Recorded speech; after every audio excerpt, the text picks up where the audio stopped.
সম্মানিত ভিউয়ার্স, আসসালামু আলাইকুম। আজকে আমি আপনাদের জন্য একটি রিকোয়েস্টের ভিডিও নিয়ে এসেছি। সামনের গলাটা পিছনে টানে কেন? 42 ইঞ্চি বডির জন্য পিছনের গলা কাটিং করব। জানতে হলে সম্পূর্ণ ভিডিওটি দেখতে হবে। দেখুন, এখানে আমি একটি বক্রম নিয়েছি। বক্রমের পাশে নিয়েছি 10 ইঞ্চি আর লম্বা নিয়েছি 6 ইঞ্চি। আমি 42 ইঞ্চি বডির জন্য পিছনের গলার কাটিং করব। যাদের সামনের গলা পিছনে চলে আসে, তার মানে পিছনের গলাটা ঠিক মতো হয় না, ঠিক মতো কাটিং করা হয় না, এই জন্য সামনের গলাটা পিছনে চলে আসে। পিছনের গলাটাই সামনের গলাটাকে টেনে নিয়ে আসে। দেখুন, এখানে আমি প্রথমে পিছনের গলার জন্য গলার চওড়া মাপটা নিচ্ছি 7 ইঞ্চি, 7-এর অর্ধেক 3.5 ইঞ্চি।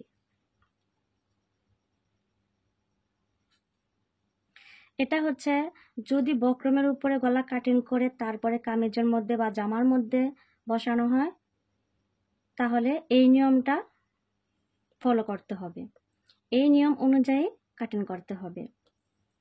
আর যদি কামিজের মধ্যে যদি গলা কাটিং করেন, তাহলে কিন্তু মাপটা ভিন্নভাবে নিতে হবে। বক্রমের মধ্যে কাটিং করলে যে নিয়মে কাটিং করতে হবে সেই নিয়মটাই আপনাদেরকে দেখিয়ে দিচ্ছি। এখানে গলার লম্বাটা নিচ্ছি, এটা কিন্তু পিছনের গলা, পিছনের গলার লম্বাটা নিচ্ছি 4.5 ইঞ্চি। এই যে নিচেও 3.5 ইঞ্চিতে একটি দাগ দিয়ে সমান করে দাগ। যদি গলার চওড়াটা আপনারা কম নিতে চান, তাহলে আপনারা গলার লম্বাটা একটু বাড়িয়ে দিবেন। গলার লম্বা 5 ইঞ্চি নেবেন আর পাশে 3 ইঞ্চি নেবেন। এটা আমি আপনাদেরকে দেখিয়ে দিচ্ছি বক্রমের উপরে গলা কাটিং করলে যে নিয়ম নিতে হয়। আপনাদেরকে আমি 2টি নিয়মই দেখিয়ে দিব, কিভাবে বক্রমের উপরে কাটিং করতে হয় এবং কিভাবে কাপড়ের উপরে কাটিং করতে হয়। গোল শেপ দিয়ে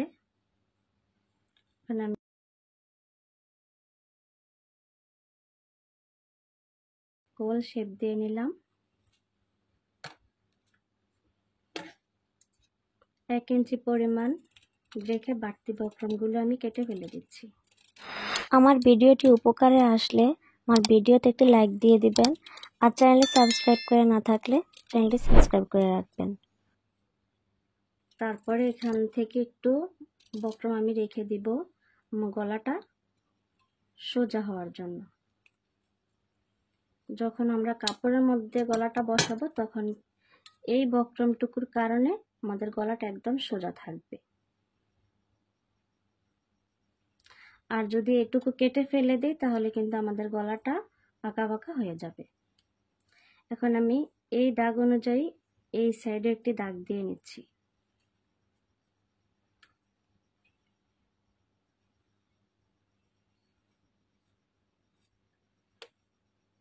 আমি এই যে এই বরাবর দাগ দিয়ে নিয়েছি। দেখুন, এটা হচ্ছে আমাদের বক্রমের উপরে যখন আমরা গলাটি কাটিং করব, তখন এই নিয়মে কাটিং করতে হবে।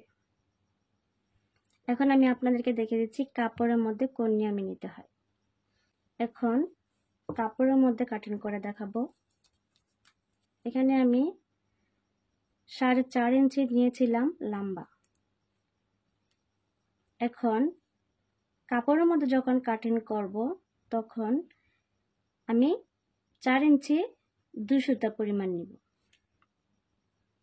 কারণ আমি যখন বক্রম কাটিং করে যখন সেলাই করব, তখন কিন্তু আমি এই দাগ বরাবর সেলাই করব।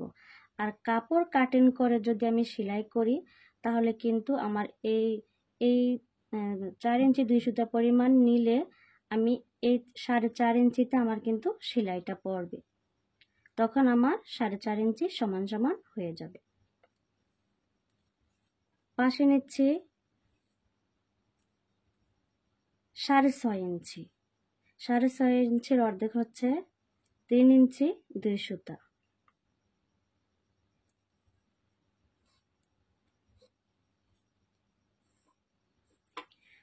যখন আমি কাপড়ের মধ্যে সেলাই করব, তখন কিন্তু আমাদের আরো 2 সুতা পরিমাণ, এই যে 2 সুতা পরে কিন্তু সেলাইটা হবে। এই যে এখান থেকে কিন্তু আমাদের সেলাইটা হবে। তখন কিন্তু আমাদের এই যে 3.5 ইঞ্চি হয়ে যাবে, চওড়া 7 ইঞ্চি হয়ে যাবে।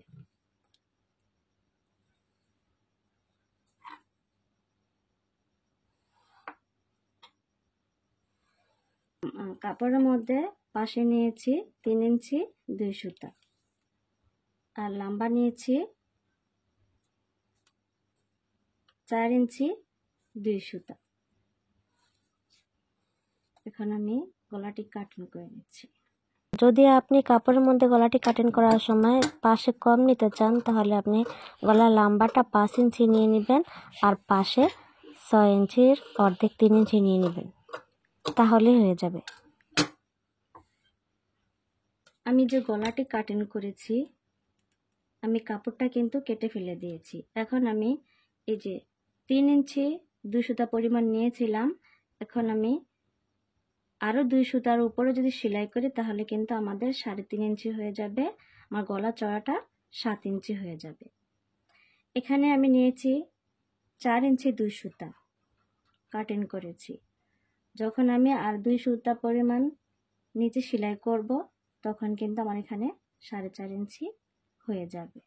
তখন এই গলাটার মাপটা আর এই গলাটার মাপটা। তারপরেও যদি আপনাদের কোনো সমস্যা হয়ে থাকে আমাকে কমেন্টে জানিয়ে দিবেন, আমি সমাধান করে দিব।